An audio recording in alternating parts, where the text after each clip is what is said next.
akamaro k'ubutumwa bw'ubugorozi n'ivugurura bwaje bukenewe rwose buwembura imitima yari yarabye bugakiza imibiri yamunzwe n'indwara.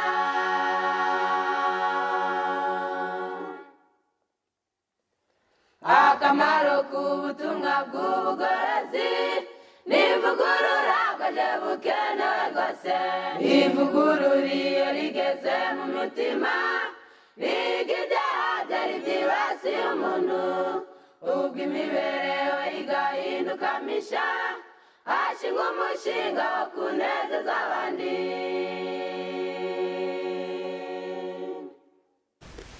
Bavandimwe turi kumwe cyangwa se mudukurikirana kuri uru rubuga rw'ivugurura n'ubugorozi muri aho, twongeye kubaramutsa mu izina rya Yesu.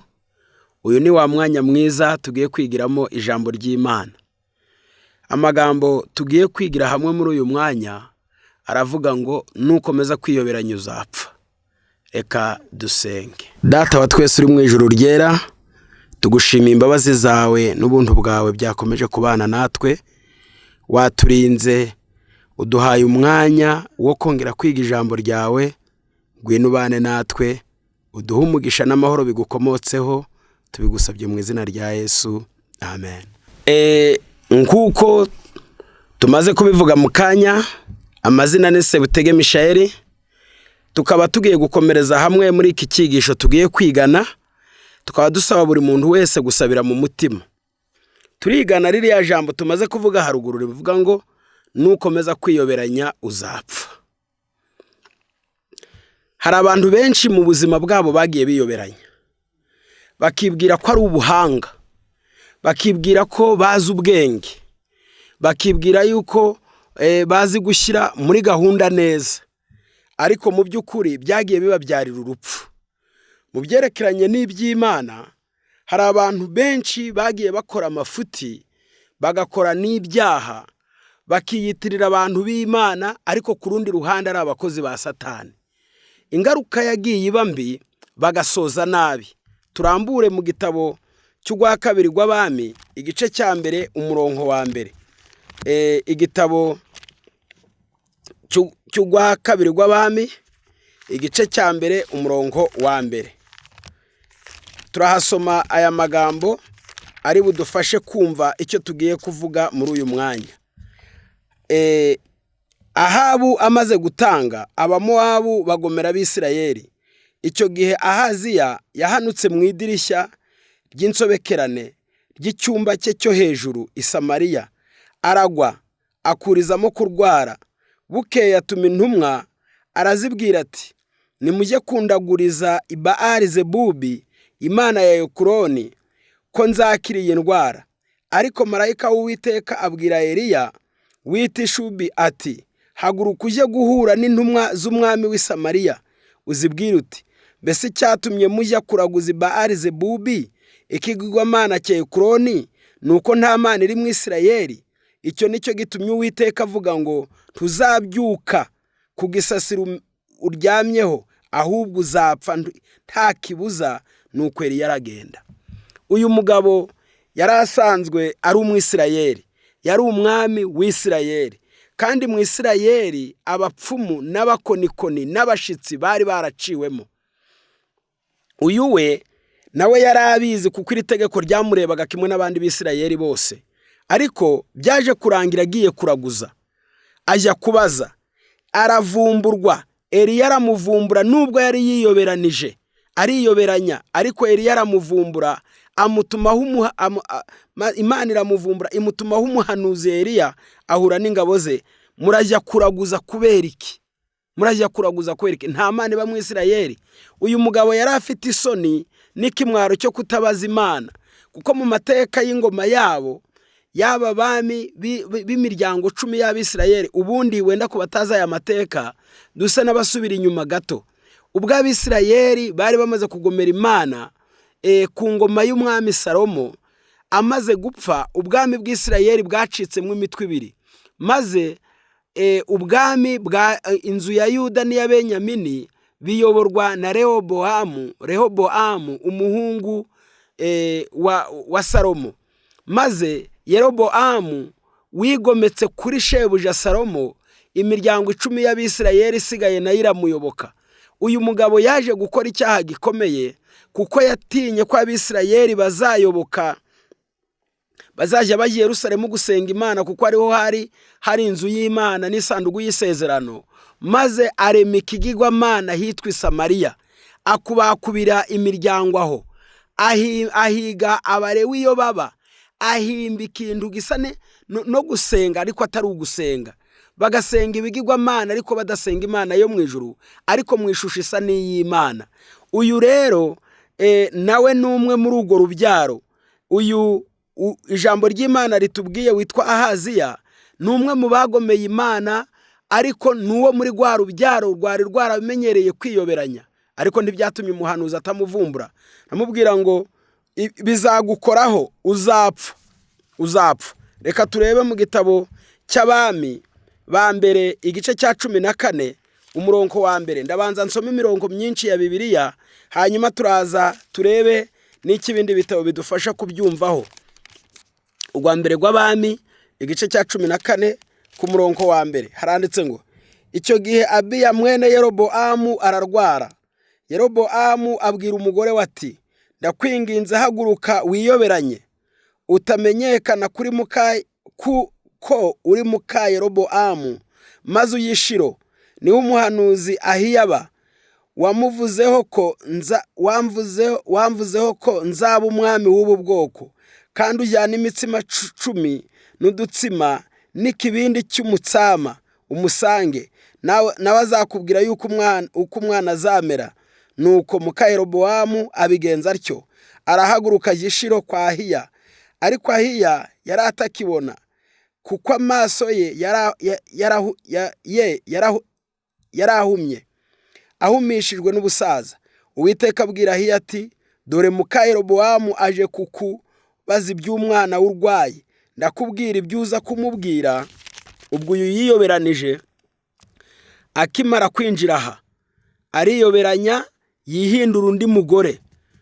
Nuko Ahiya yumva ibirenge bye, akinjira mu muryango aravuga ati, yewe muka Yeroboamu injira, niki gitumye wihindura undi mugore? Uyu yagerageje gukora ibishoboka byose, inama ye n'umugabo we bayipfunditse, bari kumva biyoberanije, nta kundi barisize biciyemo. Ariko mu by'ukuri ijambo ry'Imana riravuze ngo, dore Yeroboamu n'umugore we bariyoberanije, bamenyekanye batararushya banavuga. Tekereza yuza kuba wowe uzi ngo wiyoberanije neza, ngo witunganije neza, ngo uzi yuko Imana wayishutse ko byaciyemo. Ubu hari abantu bahenga ku isabato hageze, bagahenga amateraniro ageze, akambara neza, Bibiliya akayifata neza, nuko akihanagura, akisiga, agasatsa akagasokoza, akiyoberanya, maze akagenda akagira ngo ubwo Imana ndiyamuroye. Turigana ijambo ritubwira ngo nukomeza kwiyoberanya uzapfa. Iri jambo hepfo riravuze ngo, umurongo wa 7, yewe muka Yeroboamu injira, niki gitumye wihindura undi mugore? Umva, ngutumwaho amagambo akomeye.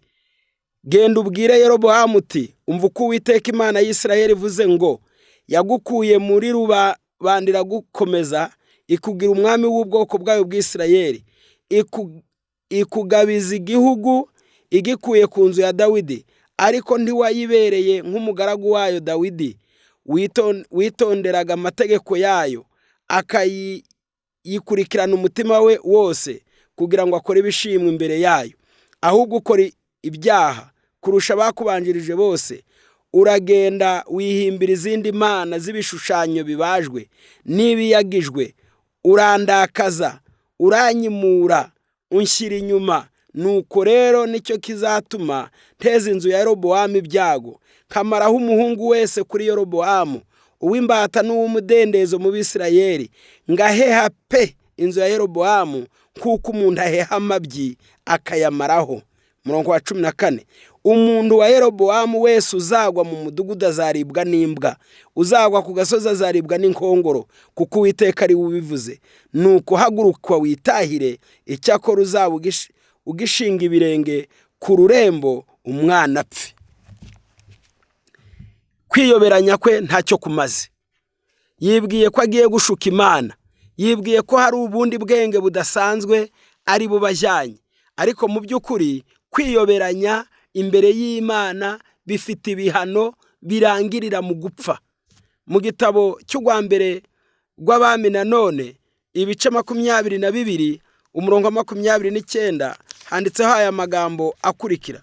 Ibice 22 umurongo waho wa 29 handitseho aya magambo akurikira. Reka tuyarebe ijambo ry'Imana twumve icyo ritubwira kuri uyu murongo. Ku murongo wa 29 handitseho aya magambo ngo, bukeye umwami w'Abisirayeli na Yehoshafati umwami w'Abayuda, uyu ni Ahabu nawe wari utabaye, agiye kurwana, yaniniye ubuhanuzi bwa Mikaya, maze agambirira kujya kurwana. Maze mwumva uko yavuze. Bukeye umwami w'Abisirayeli na Yehoshafati umwami w'Abayuda baratabara, batereramo Tegariyadi.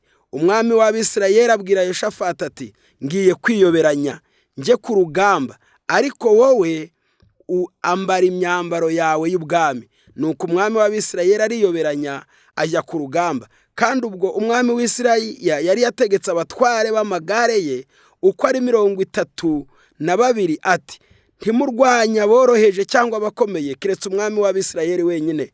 Nuko abatware b'amagare barabutswe Yehoshafati, baravuga bati, nguriye umwami w'Abisirayeli koko.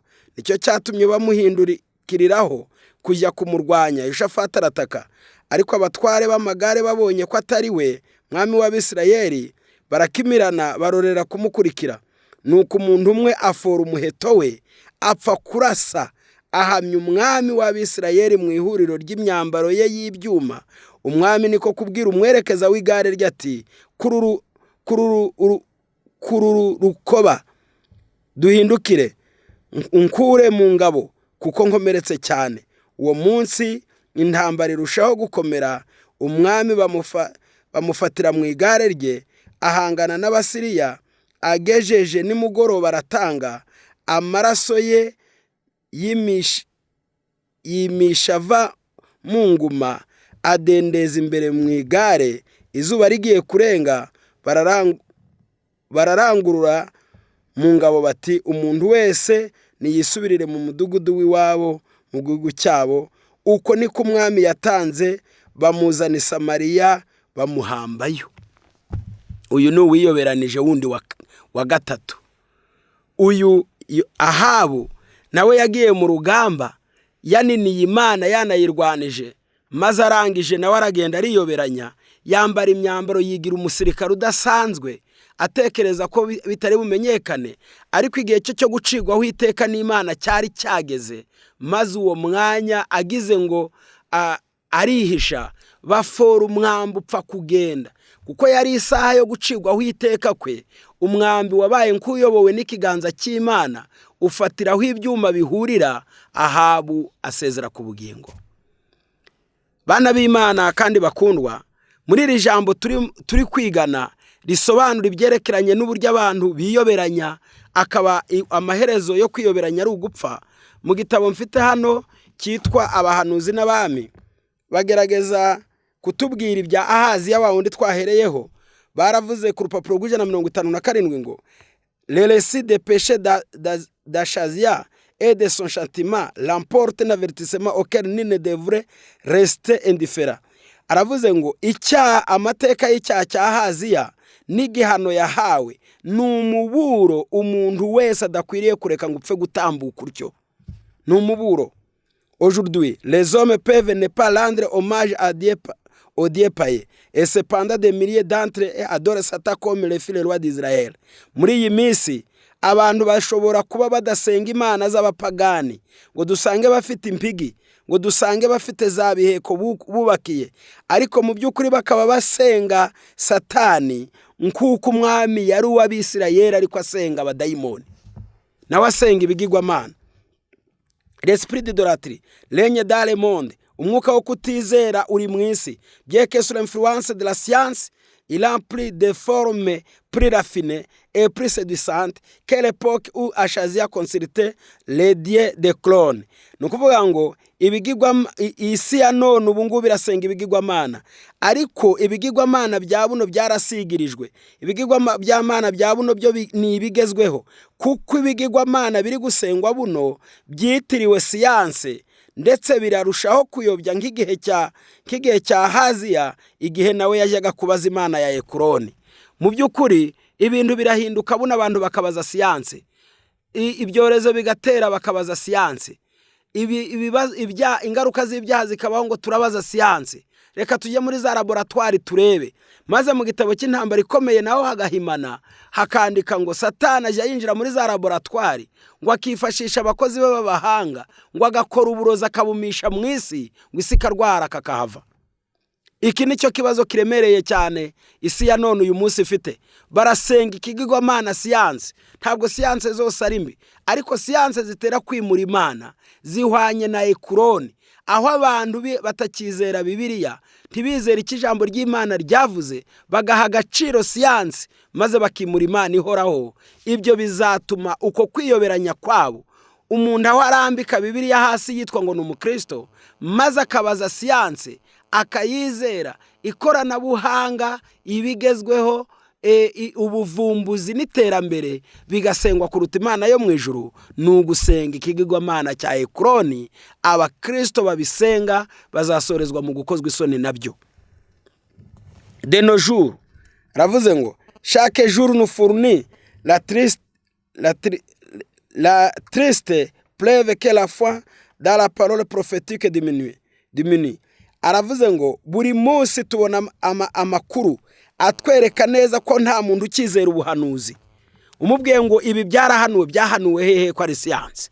Byahanuwe hehe? Ibi biva hehe? Abantu bararwanya imana bifashishije ibintu nk'ibyo ngibyo. Arakomeza ngo alors que la superstition et la sorcellerie satanique captive l'esprit des foules. Aravuze ngo mu gihe abantu bifashe batyo, bari kwanga ijambo ry'Imana, ntibemera ibyahanuwe, wabasomera ngo n'ubuhanuzi buri gusora bakanga ngo ni siyanse, no guhindagurika kw'ikirere, twabonye iteganyagihe, twabonye uko imiyaga yifashe, twabonye za magma zikorerwa munsi y'isi n'ibindi. Abantu bakagira ukuntu babihindura, bakagira uko bo babyita. Maze aravuze ngo uko gushidikanya ijambo ry'Imana n'uburaguzi n'ubucunyi bwa gisatani bumaze kwigarurira abantu imbaga nyinshi. De nos jours, les mystères de culte païen sont remplacés par des associations et des réunions secrètes. Ravuze ngo amabanga y'inteko z'amateraniro y'abapagani byasimbuwe n'amateraniro yo mu ibanga, par des séances de médiums spirites qui ont lié dans l'obscurité.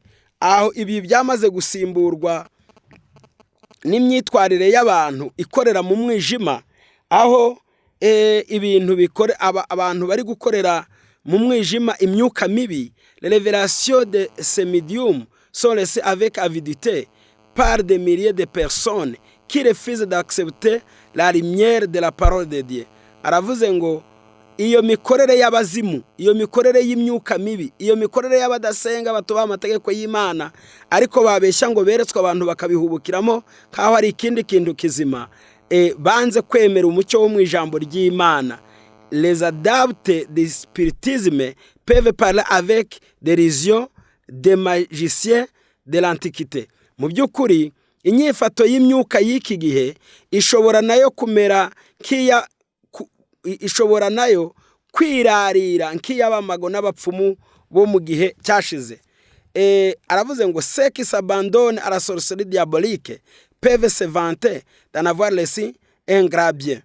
Mu by'ukuri abantu biratira mu bucunyi bwa Satani, hari igihe bajya birata ko hari amajyambere akomeye bamaze kugeraho, ndetse ko hari iterambere rikaze bamaze kugeraho. Mais c'est que les preuves que leur conduite est sage ou sûre aravuze ngo ariko se ni ikihe gihamya cyakwereka neza ko inyifato yabo ari iy'ubuhanga kandi ko ifite umutekano? Qu'importe si la vie est prolongée, ntacyo bitwaye naho umuntu yarama. Qu'importe si les biens temporels sont assurés, ntacyo bitwaye naho umuntu yatunga cyane. Quel profit attirera-t-on finalement si l'on méprise la volonté divine? Ariko uratekereza ko amaherezo yawe ari ayahe niba ukomeza gusuzugura amategeko y'Imana? Tunga, rama, ubeho, ariko uratekereza amaherezo yawe ari ayahe nukomeza gusuzugura amategeko y'Imana? Tous ces avantages apparents s'avéreront comme autant de pertes irréparables. Izo nyungu zose zigaragarira amaso zizatamuruka nk'igihombo kidashobora gusanwa. Abantu nibakomeza kwiyoberanya bakanga ijambo ry'Imana, ibyo bagezeho bizatamuruka nk'ubusa butagira uko bumeze. Ndagira ngo nihute ngere hepfo.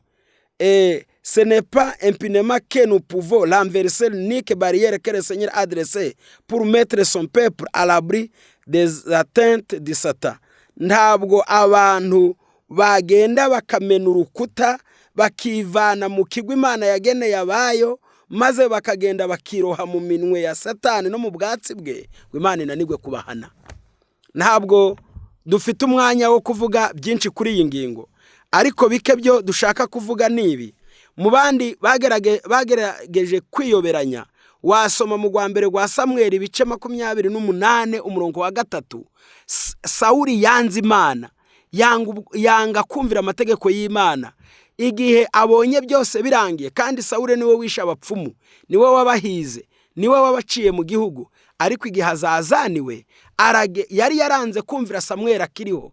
Igihe azazaniwe yihebye, aravuga ngo nibaje kumushakira Sawuli ngo arebe ko yavugana nawe akagira icyo amumarira.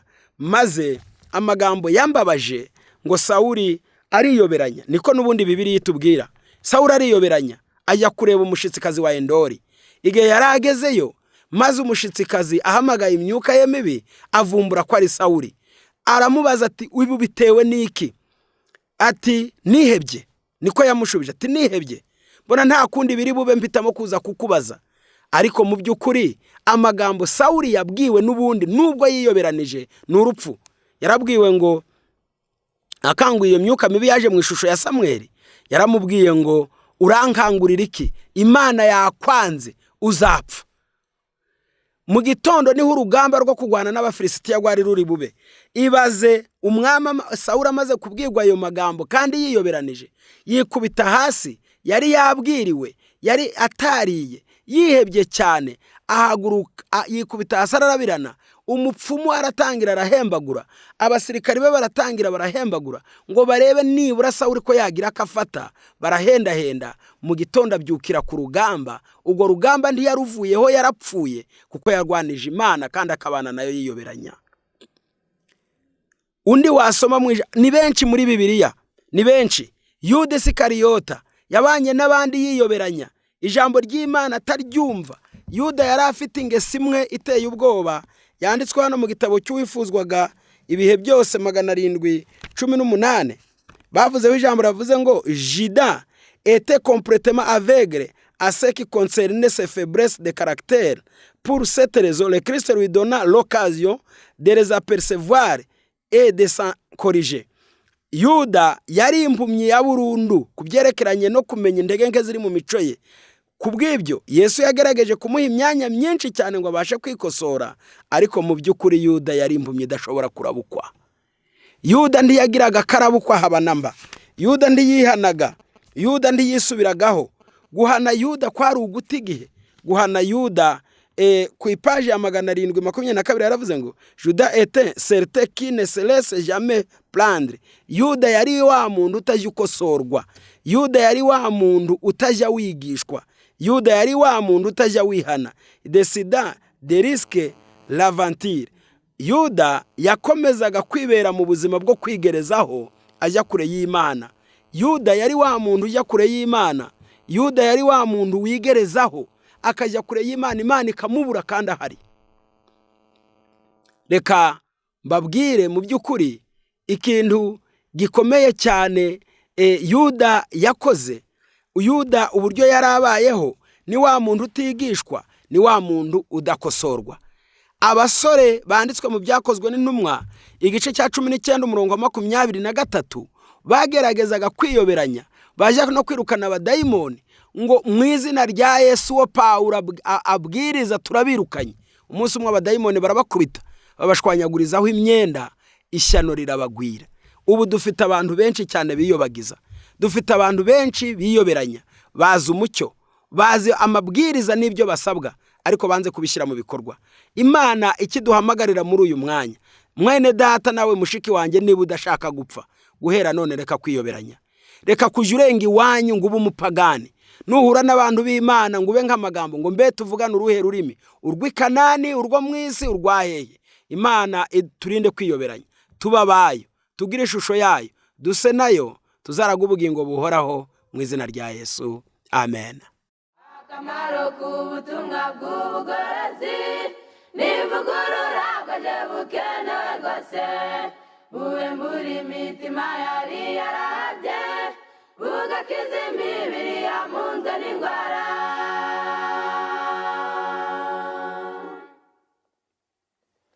Akamaro k'ubutumwa bw'ubugorozi n'ivugurura bwaje bukenewe rwose, ivugurura iyo rigeze mu mutima biga ibyaha byari byibasiye umuntu, ubwo imibereho igahinduka misha, hashingwa umushinga wo kunezeza abandi.